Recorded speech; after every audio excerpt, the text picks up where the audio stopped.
Welcome, everyone, to the latest episode of the Here's Johnny podcast. I am your host, Larry. And I am your other host, Justin.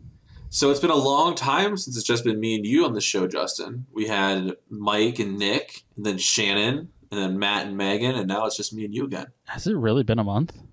Yeah. And we have not beaten Actually, Resident before Evil 6. that, we had Rachel on with Last of Us Part 2. Wow. We were given so much time, and we didn't. Hey, save that for a few seconds from now. Okay, Yeah. Okay. As you can tell by the title of this episode, we are doing a book review. We did not beat Resident Evil 6, but positive note, we did beat Ada's campaign, and all we have left is Leon's. Yeah, the good one. So I think it'll be less pulling teeth this time because Yes. I was very, we hit at halfway point in Ada's campaign, and I was like... I had to talk you off a ledge, I feel like. Yeah, I was like this... Don't want to toot my own horn, but I really feel like I had to talk you off a ledge. Oh, you did. That was that... Her campaign especially, it's just... We'll get into it next week because I am making Justin. Yes. No matter what, we are going to beat the game, and the next episode on this podcast feed will be Resident Evil 6 because, hear me carefully, audience, I am fucking done with Resident Evil. It is one of my favorite franchises of all time, but I am done. 6. I need some time between now and 8. It's been 6, man. 5 was... I had a lot of fun with 5. Yeah, and I like the movies too for the most part. Yeah, 6 has just broken me. Yeah, but we'll put that to the side. Justin, what's been new with you, man? What have you been playing? What have you been watching? What have you been doing? So to start off with what I've been playing, I'll go backwards. Okay. So I started playing No More Heroes 1 today on the Switch. That came out yesterday. In that, I don't know if it was a surprise mini direct or whatever. From what I've seen by people's reactions on Twitter, I do believe it was a surprise drop. Okay. Yeah, because I just I just kind of opened Twitter and everybody was talking about it. So yeah. Anyway, so I've been playing No More Heroes. I listened to our book here, and I watched Hell House LLC. Literally rolled credits and came back and started recording. I have heard this. about that, but I haven't watched it yet. Did you like it? It is fucking terrifying. Good. Okay, I'll check it out. It's been on my watch list on Amazon for a while. Well, same here. And we were just like, okay, well, you know what? We have an hour and 40 minutes. Let's find something. Oh, it's Halloween. We got to watch something. And then every time I go on Prime, it's right there. And today I was like, all right, you know what? It's an hour and 30 minutes. I got an hour and 40. Let's just do it. Okay, well, don't spoil anything, No. but that makes me feel a lot better. Because like I said, it's been on my list for a while. I just had never pulled the trigger. But that's really cool to know. I'm going to say this because I watched it tonight. I think the next 2 nights, I'm going to try and watch Hell House LLC 2 and 3. Ooh, okay. It was really fucking good. Good. And it's... No, I won't tell you. Okay. Yeah, don't spoil anything because I do intend on watching it. I've been playing a game that we will get into in a little bit called Yuppie Psycho, which I think it's just... We'll get into it, but I think it's amazing as well. Played some Resident Evil 6. We beat Ada's campaign. Yeah. Resident Evil 6. Stay positive, Justin. I know. Positive Well, vibes the way I'm looking at it is we have one campaign left, and we saved the best for last. Hopefully it is the best one because it is our favorite man. He's right here on the wall behind me. It is Mr. Leon S. Kennedy. I have moved my statue of him, but I have him around here somewhere. Lovely. Yeah. And then lastly, I have actually been playing Watch Dogs Legion. Because someone got a code early from Ubisoft. Congratulations. Oh, Claps for Justin. I'm very happy for you. Yeah. It's not horror, but it's a hell of a big game. Yeah, I just kind of took a shot, and yeah, we ended up getting lucky, I think, personally. Not lucky, no. So for you guys who don't know, Justin has put in so much effort behind the scenes, reaching out to people constantly, indie developers, big developers, trying to get it. He's gotten us on the Capcom partnership thing. He's making inroads with other big publishers, and the indie work he's been doing. No, this has been a long time coming from a lot of really hard effort on your part, and you should be proud of yourself. And I'm very happy for you. Still no Cyberpunk yet, but I'm working. I'm working on it. But no, so I've been playing Watch Dogs Legion. We actually did something different with that. We actually recorded a YouTube video, and We did. It's gonna be the first video uploaded on our channel in 2 years. Yeah, it's been a minute. Yeah, Dead by Daylight was the last video. Except for I think we got in trouble because when we mixed stuff, we put in like obviously song audio that would probably get us strikes on YouTube. Yep. So we stopped so as to not get banned. Yeah, and I mean we should probably. I'll try and have to figure out a way around that, because I do think releasing the episodes on YouTube could. I don't know. I would love to do that if we could. Right? Like, I would absolutely love to do that, but I don't. So we did a review there. It's been like 5 or 7 minutes or something like that. It's kind of the short take of it is, I think it's a great game, and just watch the video. There's me shooting bees at people is what I was doing, and recruiting old ladies to do your bidding. Yeah. The stream will also be uploaded by then as well. I think I have it going live like tomorrow or something, or Friday, or Saturday. I can't really remember. Perfect. Also, I have decided, and I'm going to say it here to have some accountability. Next season, I am going to stream every game that we have to play for the show. Do you want to know something else too? What? So I was talking to you about how I was looking at my office space and how I want to clean up and everything. Yeah. I need to look at the schedule real quick before I say this. Well, there's one there that we're going to be playing together. There's actually, yes. I Okay. also have the intention of doing the same. Okay, see, and that's good. Like, I think we should. I think it'll be fun for the people. I'm not sure how I will do with it, but I have the intention of doing the same. I am going to force myself, even if it is just me sitting here fucking silent as all shit, playing a game, that's fine. And just so everybody knows, we're probably going to tell our patrons over in Discord, I would say probably next week. I need to figure out like what the reward tiers are and everything, but we need to add into this. Yeah. But we'll review Resident Evil 7, which will be in 2 weeks from now. We are going to announce the next season.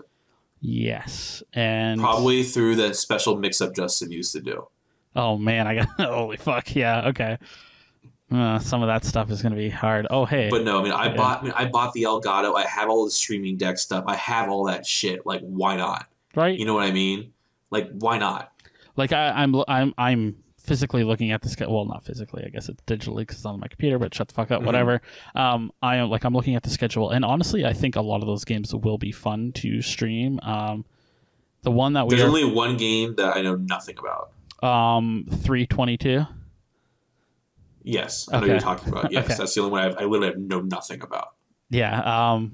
And the game we're playing. We'll get to that. Yeah, we'll save it. Okay. What have I been up to? Don't ever ask. No one ever asks me what I've been up to. I always ask you. Hold on. Destiny 2. I played a lot of Destiny 2. I'm not done.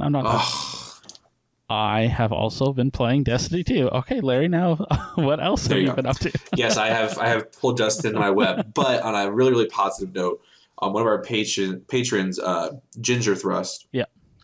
He streams on Twitch, and last weekend I participated in his raid-a-thon, and Justin donated and made things harder, but we were able to raise $750 for the organization Able Gamers. I know, Justin, you donated. I know my friend Kyle donated. He's also a patron of the podcast. It's just really cool. It's a really good foundation. Does really, really good work. And it was cool to say goodbye to these raids in Destiny, which have meant a lot to me personally, and also like do it for a good cause. I will say by Sunday night, I felt disgusting. I have never felt like a bigger slug in my life. I felt like Cartman after that World of Warcraft episode. I literally felt like I was just a disgusting piece of human debris. That's not an exaggeration. I'm being so serious. I felt terrible about myself, but we did good. Yeah. Man, see, and like hearing that, like, because I stayed up with you guys the first night until like 2 a.m, I think. Yeah. And I could not be a full-time streamer. Like, hats off to all you full-time streamers, because like, yeah, I can't do that. It's a lot of stuff, a lot of talking, sometimes to nobody. Yeah. But what else? I played a little bit of Final Fantasy IX. We got to beat that to get that Patreon content up. I know you're closer than I am, but for me, I just need to stop doing side quests and just plow through the game. That's my problem. I always get caught in side quests. I think I'm Disc 3 Queen Garnet. Well, she's the queen now. Spoiler, okay. I guess, if you haven't played Final Fantasy IX. For an old game, yeah.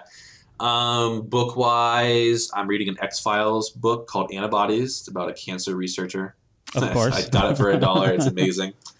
But I'm also listening to audiobooks. I started a Audible trial, and I'm listening to the Harry Potter audiobooks because I don't have time to read them, and they're just wonderful to go to bed to. Just wonderful to fall asleep to. I'm telling you, there's that book, and the dude produces it himself. So the reason why I like listening to the Harry Potter audiobooks is because I already know the story. Yeah, okay, yeah, fair enough. I have tried listening to books that I don't know the story to, like for the first time, and I just can't.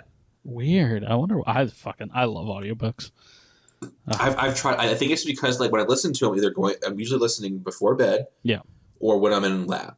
And when I'm in lab, like I'm doing science, I'm thinking in my head. So if I listen to a podcast and I miss like 30 seconds of talk, I can find my way back in. But I feel like in a book, you can miss a whole lot. I think that's the reason why. Well, see, that's actually why, like, so the book that we're doing was like 13 hours. It took me like 3 or 4 days to listen to it, just because every time I had to think, I would just like pause it and like have to sit there and like, okay. Yeah.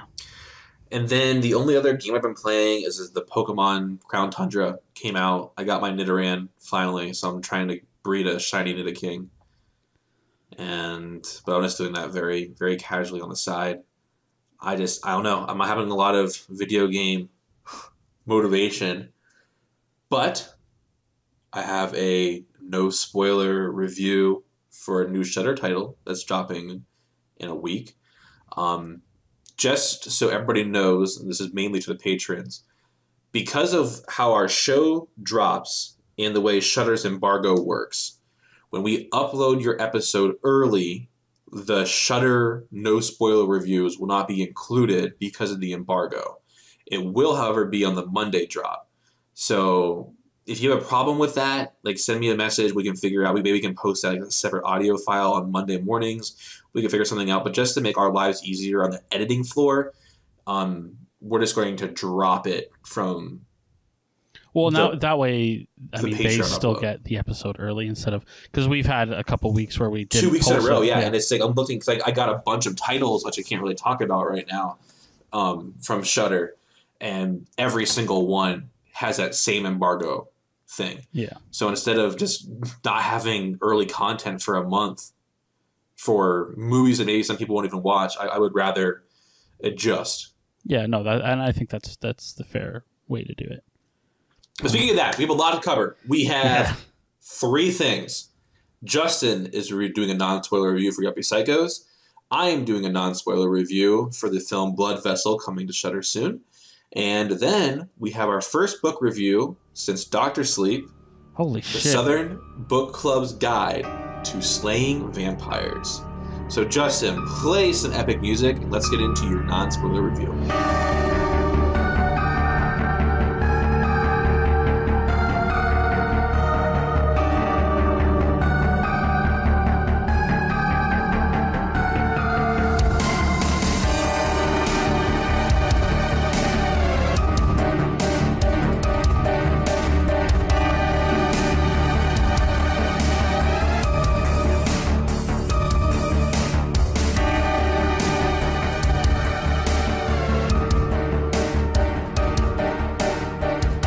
Okay, Justin, so as to not have the longest podcast episode ever, let's both try to keep our reviews to 5 minutes. The floor is yours.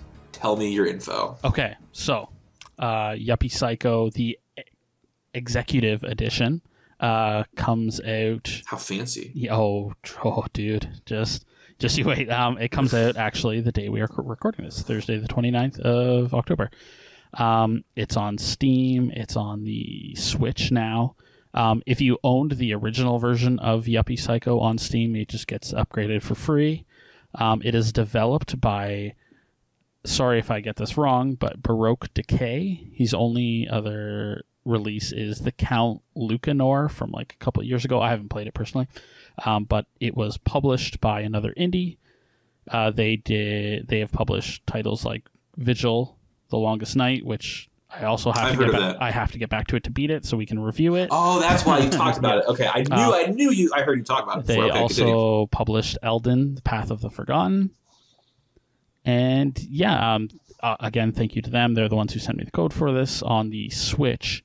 And holy shit, dude. I have never loved a game so much, so quickly. I took a day off work to beat it. Did you really? Yes. That's awesome. That's awesome. Basically, I really cannot get into the plot like even an inch, or else it kind of ruins a bunch of the surprise. Okay. Basically, it is Silent Hill meets The Office meets Clock Tower, not the Clock Tower 3 that we played, but the original Clock Tower.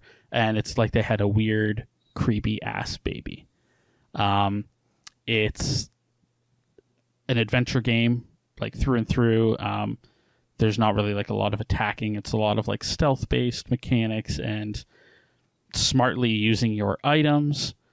And holy shit, dude, like I cannot get over like even the sound design in this game. All the enemies sound terrifying. There's like this low, not even like gothic really, but it's just like a low,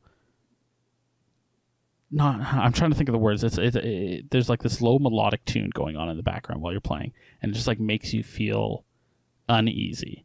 There is no voice acting, so it's all like text based.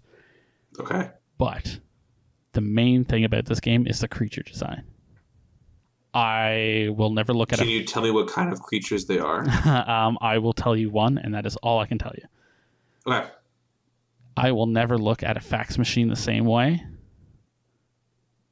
It is literally takes place in an office building, and it is like the HR department are monsters. So it's like Office Space a little bit. Yeah. So HR departments usually are monsters too, by the way.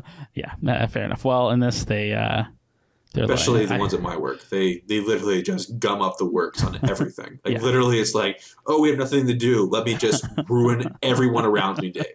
Yeah, that's yep.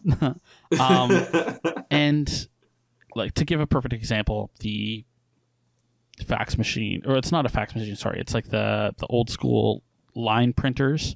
Yeah. It is one of the like quote unquote boss encounters, and cool. You have to. It comes to life and starts crawling around this pitch black room, and you have to. If you run, it knows where you are, and then it like crawls after you and comes and kills you. I love it. That's so cool. But you have to like pick up this item. I'm trying to stay spoiler free, and use this item at like a bunch of different locations in this room while walking around in pitch black. It's just like.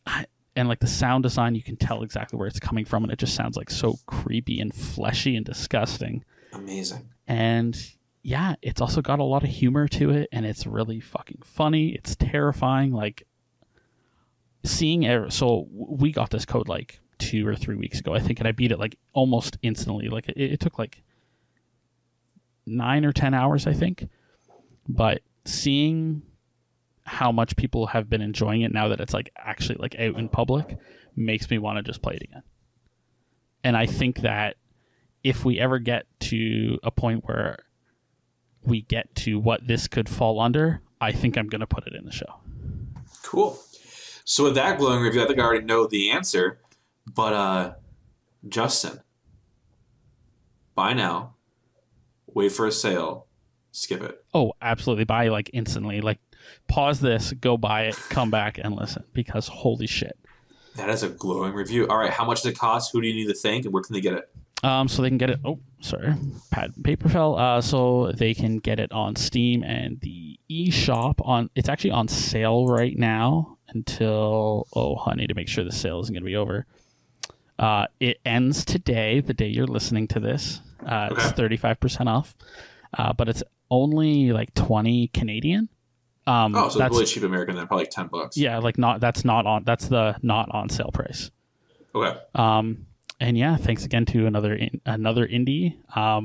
They actually have another horror game coming up. I don't know when. They haven't announced the release date. But between this and Vigil, like I am ready for whatever they release next. I'm on board. So, man, I love to hear it. Okay, Yeah. perfect. So, with that, we'll wrap up your no spoiler review for Yuppie Psycho and head into my no spoiler review for Blood Vessel.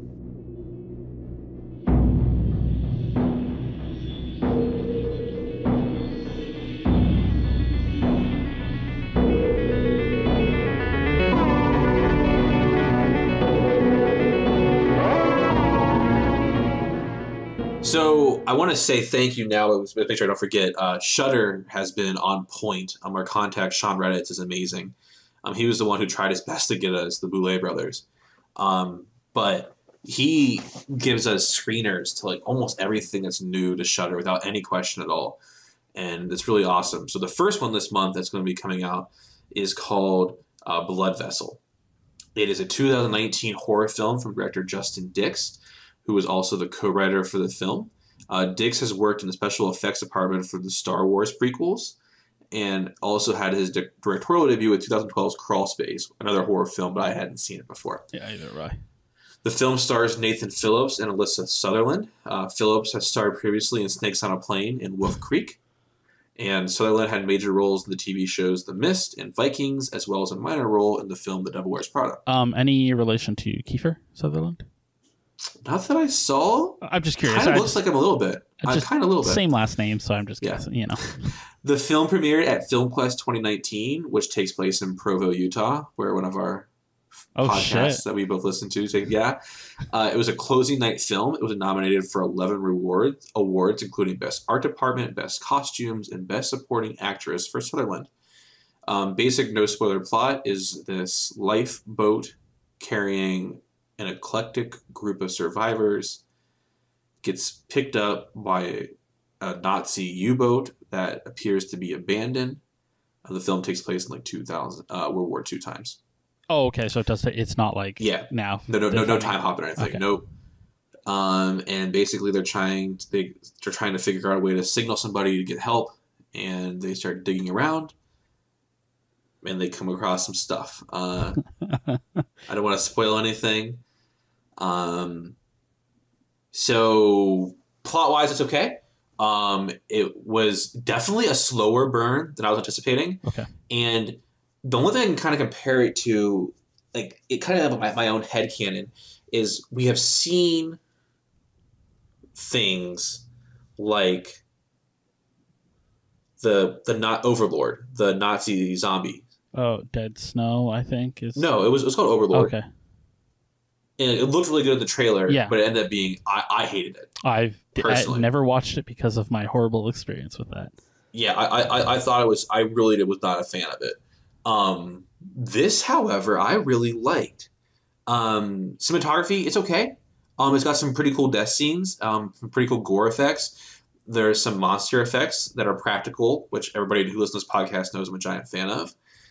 The acting is really, really good across the board. I was really, really, really impressed. I see why Sutherland was nominated. I like Nathan Phillips' character. I thought that was good too. And then scariness. It's hard. Okay. So why, like, I see you right now. So this isn't spoiling everything. This is a vampire movie. Okay.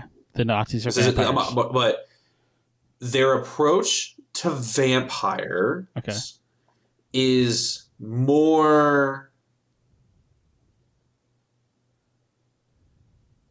monster effects from Salem's Lot than it is. Oh no.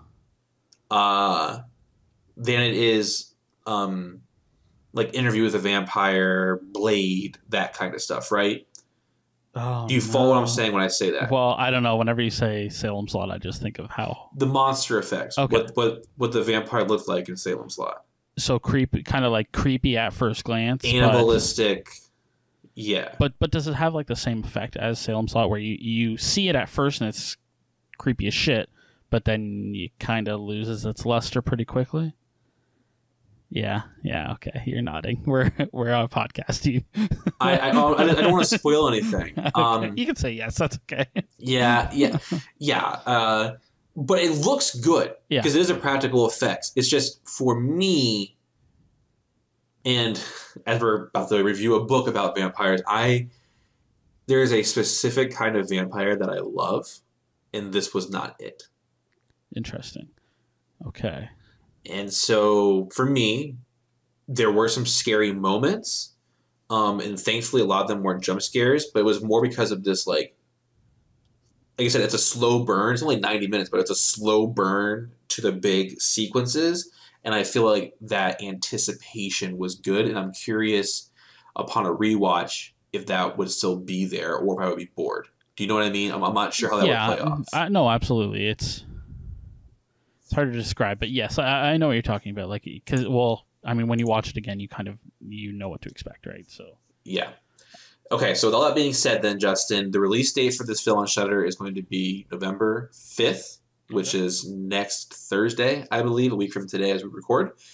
And for me, is it a watch now, wait for a sale, or skip it? If you have Shudder, I have an idea. I have an idea on how it's hard for me because I know how we can do this with streaming services. Is it a subscribe, like, get a subscription to Shudder? Okay. Ask for your friend's login, or don't even bother. So I don't encourage stealing, but this is a get a friend's login for Shudder. Yeah. No, I don't know how else to say that. The acting is great. Yeah. Probably the best of all these ones I've watched so far that Shudder has given me. Probably the best acting easily. Interesting. Okay. It's just that when you take into account the horror, and we are a horror podcast, so for me it's a big factor when I'm recommending movies to scare people. This is one I would say you can kind of skip over. Interesting. Okay. And with all that being said, one second, Devin was a sweetheart and got me some coffee. You are amazing. Sorry. Thank you so much. I was dying. And so with all that being said, it's time to get into and explain why our next review is the Southern Book Club's Guide to Slaying Vampires.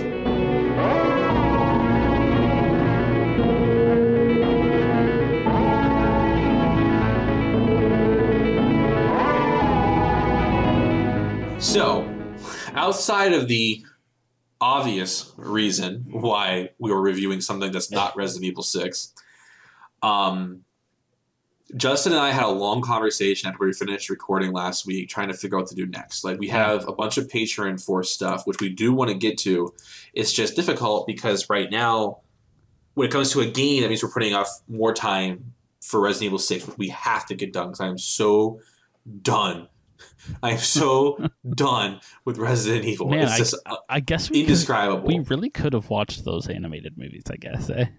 Yeah, and then our patron Ginger's forced movie is Storm of the Century, which is like a 4-hour miniseries. So it's a lot of time when we realized we only had a crunch timeline to get it done, and especially because I was already participating in Ginger's streams, and we didn't want to review Tuck's forced movie, which is The Changeling, which is a classic, but we wanted to get to one of Ginger's first. So it's just been it's been tough. It's been a tough time. Yeah, we kept going back and forth on what we were gonna do. We talked about maybe doing Silence of the Lambs, but it's like, if we open up the Hannibal Lecter worms, we go back to that. Do we do a sequel to a movie we've already reviewed? Yeah, it was a lot. So I proposed to Justin. I had just finished this book and I enjoyed it. Justin had an Audible credit, and it was only 13 hours, which means he could get it done in 2.5 days of work. Yeah, pretty much. Exactly, yeah. And so we decided that it would probably be the least amount of time suck so that we could focus on Resident Evil 6, and it paid off because we beat Ada. Oh, yeah, absolutely. I mean, it took us 2 days and we beat her campaign.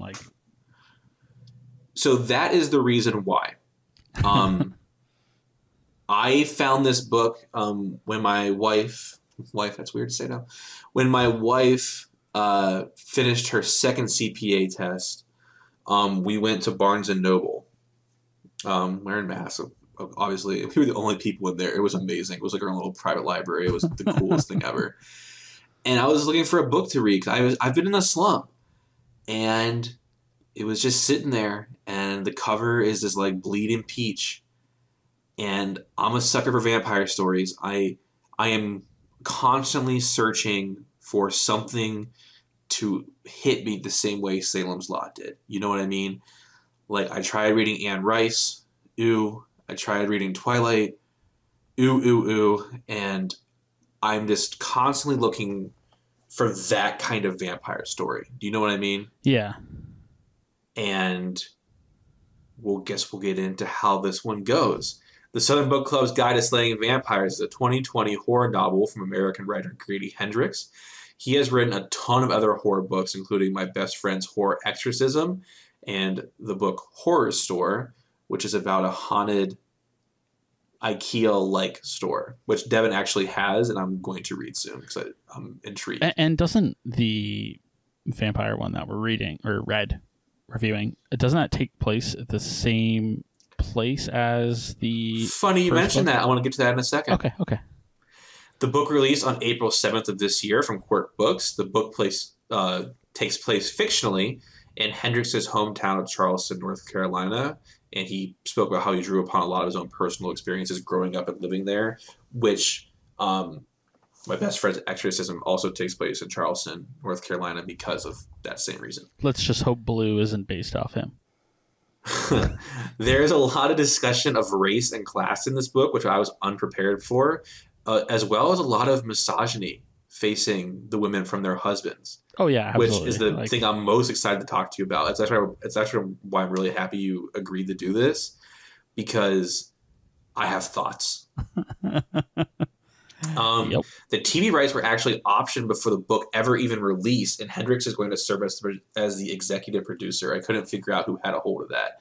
I have no notes of how many copies were sold or anything like that, and we don't do 60-second plot summaries, but I'll do a quick synopsis. But before that moment, this is a new book. It just came out a few months ago. This is your first, last, and only spoiler warning.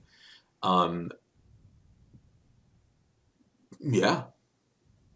Yeah, I mean, I think that's fair. Right? It's very clear, right? If you don't want things spoiled. Oh, and sorry for spoiling The Last of Us 2. Dude, I didn't even know we did that. I had no idea. Either I had no idea. If you don't know that we just talk about everything on top of our heads and that anything is fair game, well, I'm sorry. I apologize. It isn't intentional. It's just the way we are. Okay, for book reviews, we have 4 sections: plot, writing style, how scary, and the impact on the horror fiction. At the end, we give it a star rating out of 5 and agree on a compromise score. This is much more my style of vampire story. Wait, did you want to give a synopsis still? Huh? Did you want to give a synopsis still? Oh, yeah. Okay, so basically, the book takes place in like late 80s, early 90s, Charleston, South Carolina. Focuses on a bunch of women who are a part of a book club that reads books you wouldn't expect these kind of ladies to read, like Helter Skelter, In Cold Blood, true crime fiction, that kind of stuff. You know what I mean? Yeah. They all have issues when it comes to their home lives. When I mentioned misogyny runs through this book, misogyny runs through this book like crazy, and it really, really bothered me, which we'll get into in plot. And then a mysterious stranger moves in town, and some strange things start happening. But it's kind of cool, and I'm sure Justin, we mentioned this a little bit when we were talking through Discord. It's a slow burn. Yeah, it is. It takes years for the whole story to kind of unravel. Yeah, because I think it starts in like 87. It doesn't end until like 97, 98. Yeah, I think the like quote unquote like epilogue kind of thing is, I think it's 98, 97. It's one of those two. But which is crazy. It's crazy. Yeah.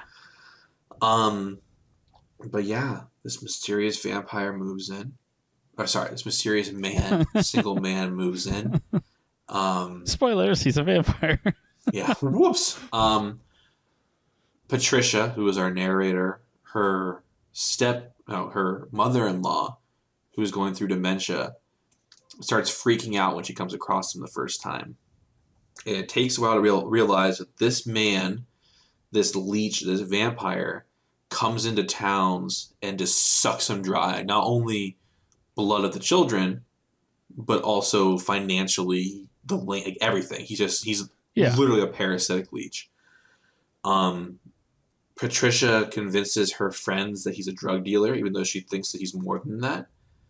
And there is just this scene, man, when the vampire shows up with all of their husbands who have just sunk all this money into this project he's trying to do, like I said, because he's a leech.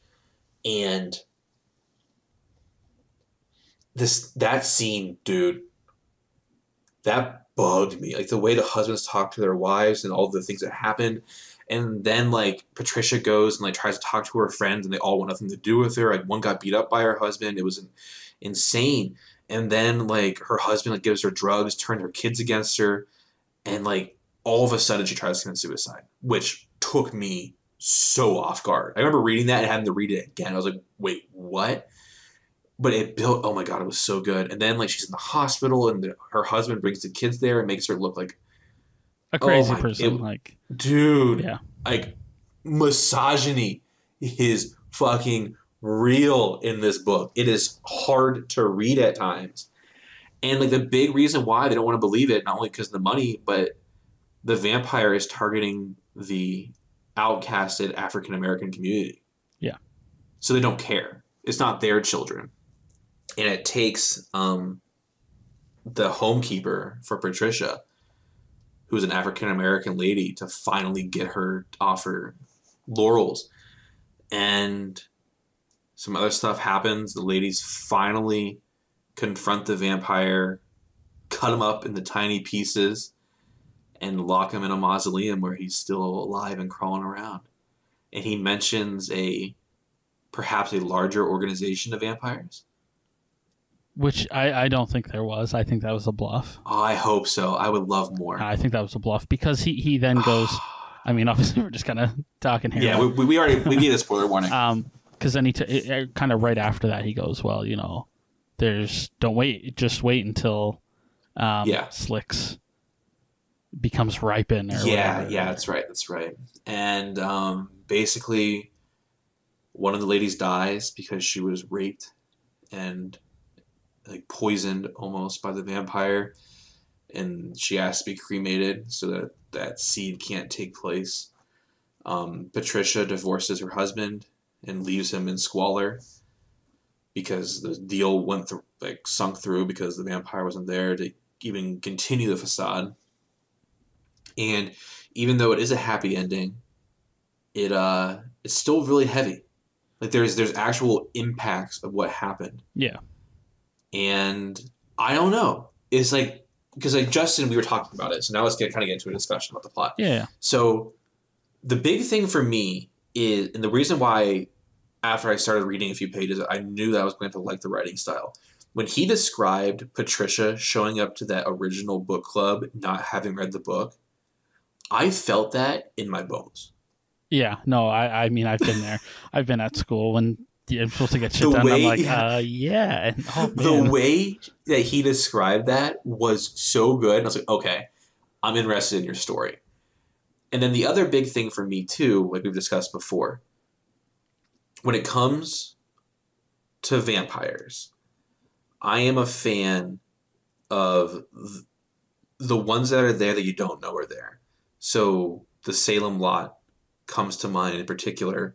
I also really like Fright Night, if you've seen that. Yeah, I've seen that, yeah. Like, those are the kind of... Or Lost Boys. I know you aren't a big of a fan of it as I am. I know you hate the Frog Brothers, which has just generated so much animosity across so many timelines and so many people. They're just scared to admit the truth. That's okay. But for me, man, this is the kind of vampire story I like, and I appreciated the slow plot burn. But I think you felt differently about that. Yeah, I mean, my only issue is that, like, because I really enjoyed how he developed his characters, and I mean everything, basically everything you said that, you know, they felt real, yeah.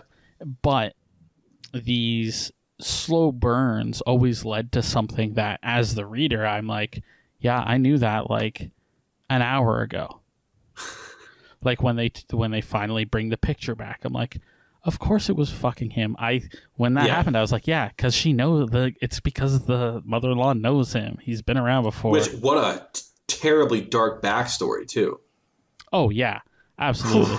And like I understand that there has to be like some foreshadowing, but I think he was just a little heavy-handed in the foreshadowing. So when it did come time for those big moments, it was like some of them hit obviously, but like all the quote unquote like, oh my god, it was him the whole time, or like he was the vampire, or yes, it was him in 1920 or whatever. There was kind of no point where you did not think he wasn't a vampire. Exactly. Like, it was very clear up front that was what this man was, I think. That didn't bother me, but I can definitely see why without that kind of intrigue or, like, not being able to, like, the mystery not being there. Because I told you that Salem's Lot was kind of a mystery, right? There is no mystery here. It's very much clear path what's going on. Yeah, and, like, I would have liked it if there was even, like, a red herring. Like, oh, no, it could actually be Grace's husband or something like that. Yeah. Like, I would have enjoyed something like that, but I definitely hear that, and that you did not get that from this book. Yeah. Because like, even though it was a vampire story, I don't think that was honestly the author's main focus. I think he was truly more focused on telling the story of these women, what they have to go through, and like talk about the misogyny and classism and racism and stuff. Well, and something, so I obviously I'm going to be sounding negative because I do have another point to bring up, but no, you're good. You're good. Yeah, I'd rather be honest. So I know that religion and vampires are very closely tied together. Yes, we have discovered that through time, that is for sure. So I personally feel that the kind of like heavy Christian tones in the book were a little, well, just that. Too much for you? They were heavy. I mean, they were definitely thick, yeah, for sure. Like I'm not really religious, but at a point it was like, me either. Okay, we've heard this saying like 4 times already. I guess I'm not sure how clear it comes across in Canada, but the South, which North Carolina is a part of, takes their guns and their God pretty seriously. Oh yeah, see, maybe God's here. I don't know. So that's what it was. That's why it sounded like true to me, is because that is what it is. Oh yeah, see, it could be in parts here, but where I am, and even where I grew up, it wasn't that. So I mean, to me, it's just like, oh, this person's being a little Bible thumpy.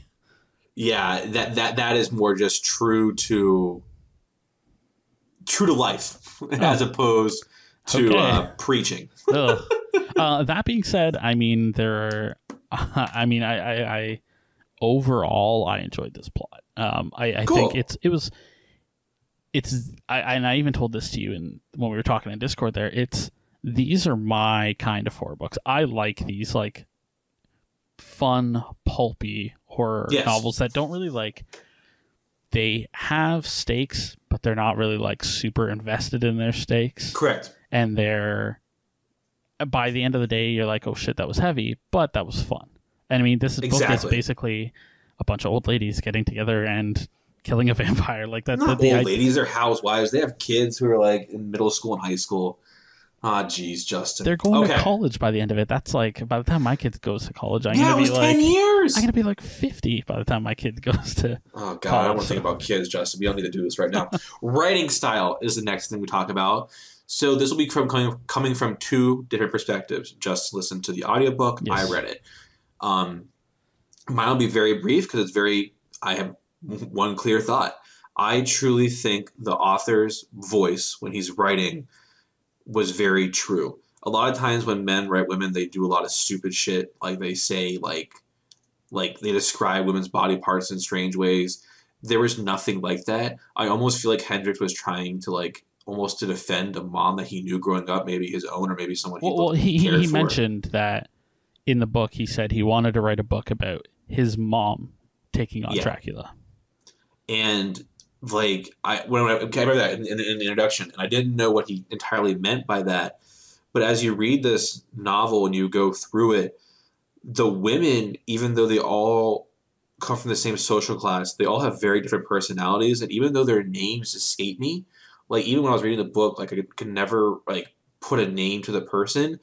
Whenever the person talked, they had a unique personality type that I found signified them. And I felt that changed when different characters, when he's talking as the men, when he's talking as the vampire. I really felt that his writing style was good, which helps because, like I said, this was a slow burn book. And if his writing style wasn't very good, I feel like that could have made for a very bad experience. Yeah, I mean, and again, kind of what I told you is like, I don't know if The View is a thing down there. Oh, it is just. Okay. Yeah, I literally, I felt like I was watching an episode of The View, which was kind of annoying at times. But I mean, it's a bunch of house moms, right? Like, what are you? Well, it's a perspective we don't normally get in the horror genre. Yeah, you know. And so mine was actually narrated by a woman. It was awesome. That's really, really good. Okay, cool. Sorry if I butcher the name. It's Bonnie Turpin, and she had a different voice for every character. And I mean, obviously, how did she portray the vampire? Jim. Creepy.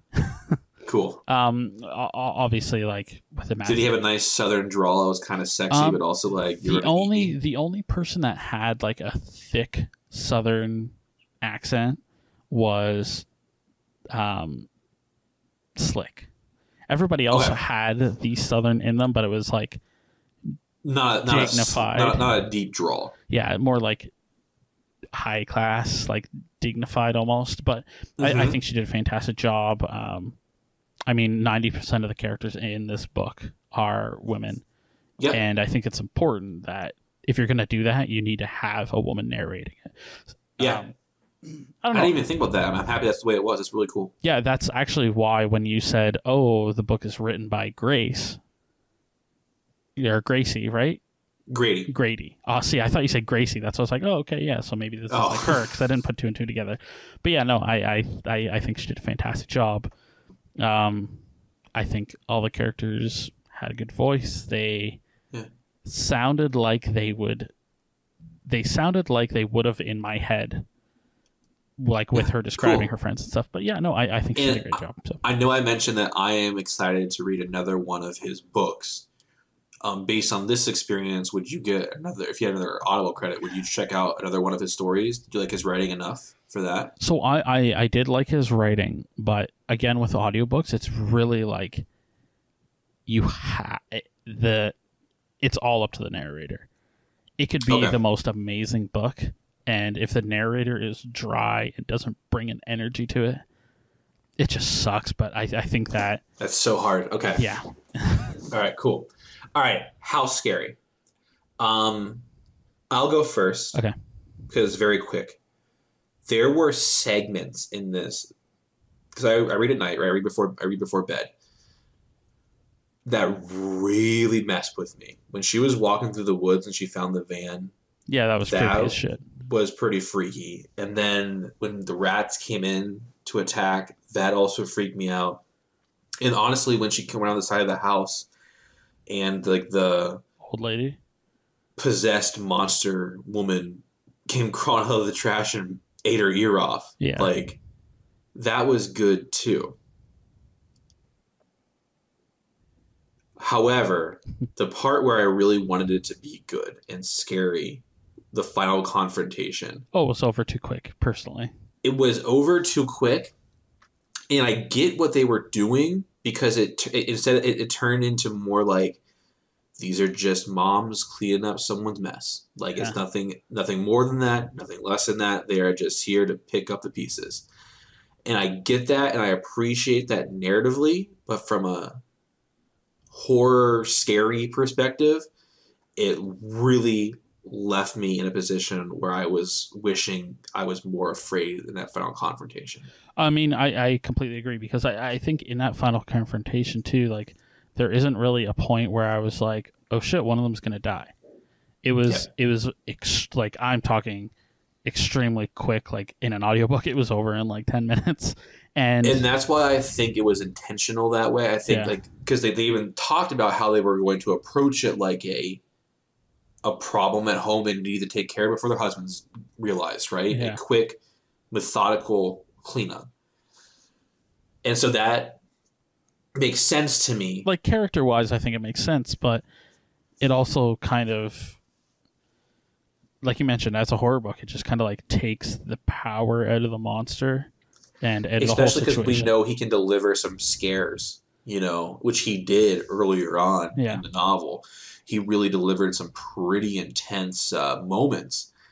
And I feel like you need to have that if at any point in the book, the final confrontation with the vampire, and we didn't get that. I will say I liked how this vampire was different. It wasn't sharp teeth and sparkly skin. It was more like a parasite where there's like appendage like crawled out from his throat that he like stuck in. And yeah, it was kind of very, reminded very me strange. of like, in my head, it was like a cockroach mixed with like the thing from Starship Troopers. It's kind of what I saw in my head. I feel like to me it was like I don't know. I have like a perfect picture of it in my head, but I can't picture what it's from. Yeah. Anyways, it's cool. It was like you mentioned. It was an appendage that, I mean, only ever gets mentioned twice, maybe 3 times. Like not enough, because it was creepy. Like I said, that last confrontation really hurt this last section for me. Oh yeah, the house scary section. It really did, because I feel like we had so much promise. You know what I mean? And it's not that it's bad writing or bad narratively. It's just not what I want horror-wise. Yeah. No, I agree. And then finally, it's the impact on horror fiction.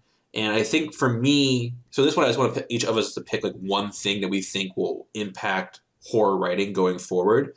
So you go first. I've been going first nonstop. I'm so you go first because I have no idea. Okay, so the first thing for me is, we've been talking about it a lot.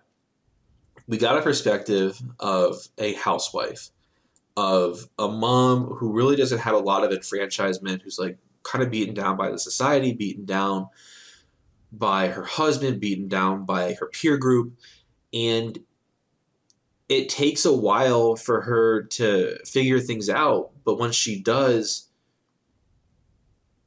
it's powerful. And it's the reason why, even though I don't think it's very scary, I like the climactic ending. I would like to see more novels written from a female perspective that doesn't have anything to do with sex.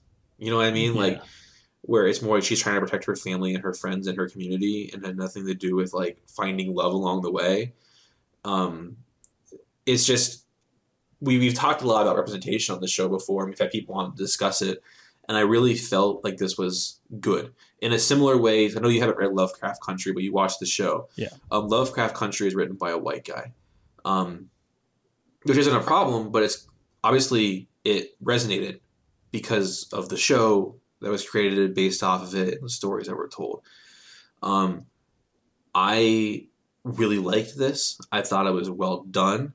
It was more in line with the vampire stories that I like, as opposed to the sparkly, sex-driven creatures that Anne Rice birthed. I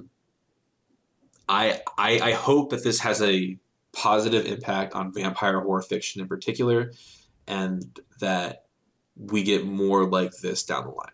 Yeah, I mean, I actually kind of like this idea of, like you mentioned, a vampire that is not your typical vampire. It is more of just like an ancient creature.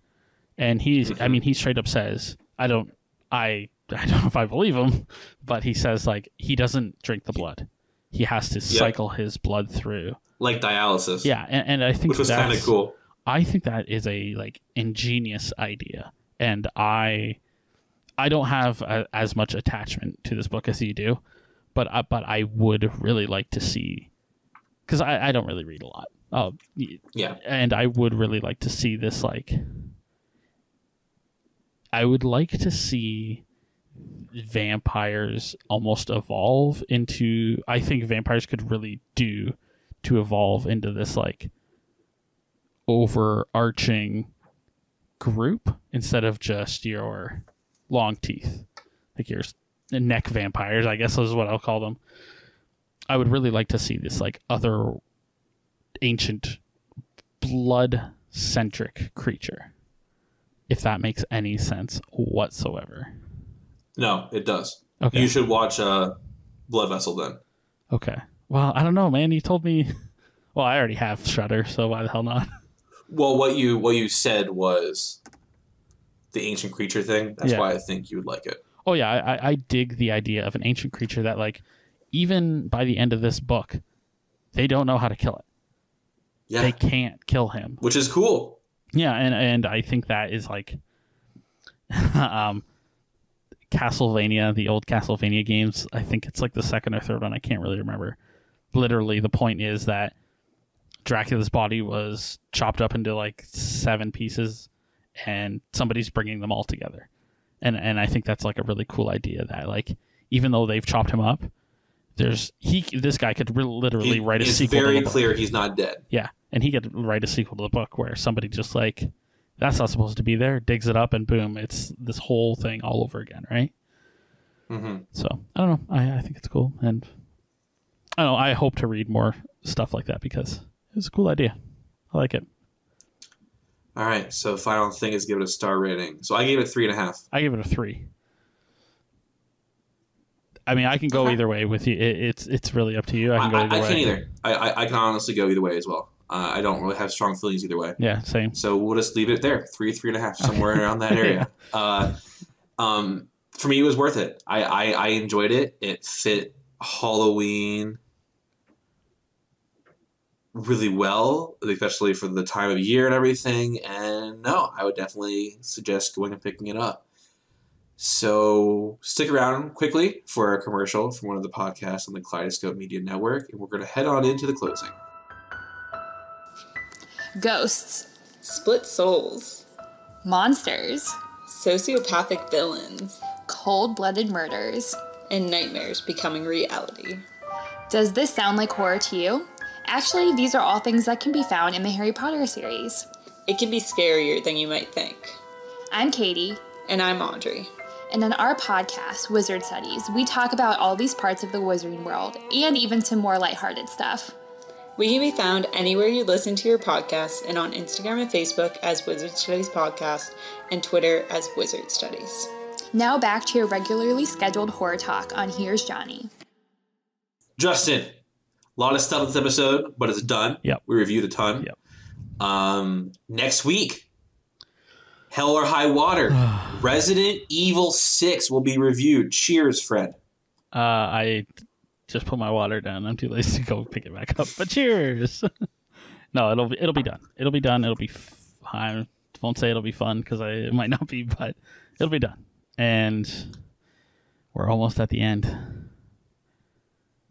This, man, it's just like fucking zombies all over again. Zombies last. Which is why, so that's why when long. you were having your breakdown, ready to quit, all that shit, I was like, no, we are getting this done and we're pushing forward. Yeah. Hopefully, you guys have also checked out our Halloween special, which has dropped. Halloween 3 Season of the Witch is our third review. That came out on Halloween, obviously. And next week, Resident Evil 6. Justin, any last thoughts to share with the crowd? Yeah. Fuck, man. Resident Evil 6. This is gonna be an episode. I'll tell you that. I am really excited for it. I have like some stuff to review for Shudder, and I think you have some games and stuff. Like, I want everybody to be prepared for a long rant-filled episode because I'm going to be drinking during it. It's going to be intense. The election's on Tuesday, so I might be in a real special kind of mood. Like, I just don't know where I'm going to be, but I do know I have feelings. And I know we have one patron in particular, hopefully he's listening to this right now, Matt, who thinks that this is like the greatest game ever played and we're being babies. I challenge you to beat all 4 campaigns before next Thursday, or at the very least write us in an email and defend why you think this is so good. Yeah, I love counter opinions. We're very salty about this game. The challenge is out there, sir. But with all that being said, thank you for listening, and until next week, stay scary.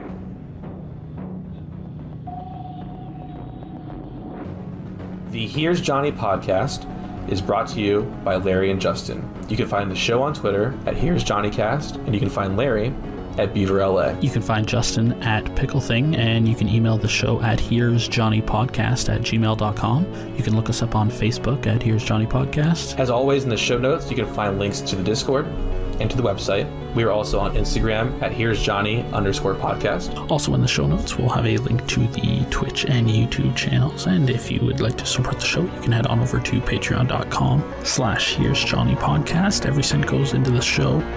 And yeah, we just really use it to make the show better. Again, I just want to say thank you very much to our patrons. You guys help make this possible. But yeah, Patreon is the way we support the show. We aren't looking to get rich. And like Justin said, every dollar, every cent, it all goes back in. There's some pretty cool tiers, so head on and look at that. But until next week, see you guys later.